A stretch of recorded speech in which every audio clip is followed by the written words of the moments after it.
রাজ্য বিজেপির মুখপাত্র দেবজিৎ সরকার বোমা উদ্ধারের ঘটনায় রাজ্য সরকারকে কটাক্ষ করে বলেছেন, এই রাজ্যে একটাই শিল্প, বোমা শিল্প।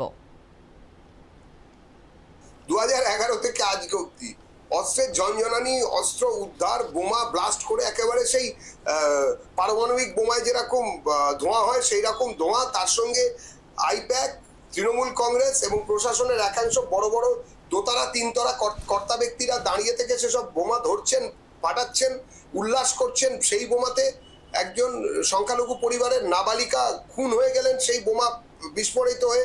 বহু জায়গায় বাচ্চারা বল ভেবে বোমা ধরতে গিয়ে ব্লাস্ট হয়ে মারা গেছেন, তাদের অঙ্গ প্রত্যঙ্গ উড়ে গেছে। এইরকম পরিস্থিতি। এটাই তো, এখন তো একটাই শিল্প ভাই পশ্চিমবাংলায়, সেটা হচ্ছে বোমা শিল্প। বোমার কারিগরদের আগে মুঙ্গের ইত্যাদি জায়গা থেকে নাকি আনা হতো, তাদের ইম্প্রোভাইজ পিস্তল হতো। এখন উল্টো, এখন এগিয়ে বাংলা, এখন এখান থেকে সারা ভারতে সাপ্লাই হয় 9mm কিংবা বোমা কিংবা অন্য সবকিছু।